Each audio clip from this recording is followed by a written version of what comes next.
Bebahi adalah sejenis penyakit non-medis yang dilakukan oleh orang yang berniat jahat.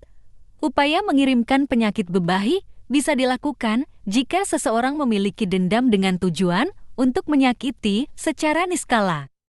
Bebahi dalam Kamus Bahasa Bali adalah merupakan roh jahat yang menyebabkan penyakit seperti orang gila. Hal ini dikarenakan penderita yang terkena bebahi tidak sadarkan diri. Orang yang terkena bebahi tidak menyadari apa yang terjadi pada dirinya dan penyakit dalam tubuhnya tersebut akan memberikan respon yang negatif sehingga penderita akan mengalami ketakutan berlebih, dada terasa berdebar lebih cepat disebabkan dalam tubuh individu terdapat kekuatan gaib. Bebahi akan mudah menyerang remaja yang dalam kondisi kotor badan, remaja yang akil balit, mereka yang suka melamun, anak yang manja, dan pada saat memasuki perkawinan, serta di saat mengalami depresi. Orang yang terkena bebahi biasanya karena hasil pekerjaan orang yang merasa tidak suka atau sakit hati dengan keluarga korban, mereka akan memasang baik mencari atau dengan membeli.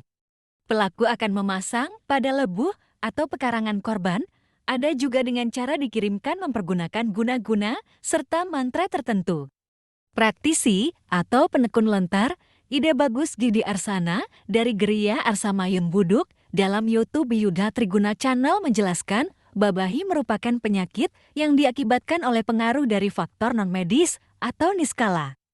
Sedangkan bebainan kondisi di mana sakit seseorang yang diakibatkan faktor tersebut seperti disebutkan dalam lontar sesapa bebahi. Kondisi ini membuat orang yang terkena pengaruh bebai menjadi frustasi dan putus asa, karena kalau pengobatan medis sering tidak sembuh. Terkadang, kalau mencari alternatif sembuh hanya beberapa kliwon atau sekitar 5-10 hari, kemudian bisa kambuh lagi. Gejala yang ditimbulkan oleh bebahi ini adalah merasa sensitivitas emosi yang tinggi, merasa vibrasi getaran, kalau menguap akan terkontaminasi, seperti kalau ada orang teriak, dia akan ikut teriak. Di dalam lontar, bebahi disebutkan beberapa jenis bebai, sehingga susah untuk mengobatinya. Bebai itu memiliki pasukan Masrajat Bumi yang memiliki pasukan 30 jenis bebahi, seperti Jaya Satru, Belok, Bongol, dan lainnya. Apabila penyakit bebahi turun di leher, maka orang tersebut akan pingsan, lemas, dan tidak ingat dengan diri. Kalau bebahi mengenai di pangkal lidah atau di mulut, maka akan sering keseringan, berbicara ngawur, dan kedewan-dewan. Apabila bebahi berada pada persendian, pagelangan, maka tubuh akan merasa ngilu, kaku, dan kejang-kejang.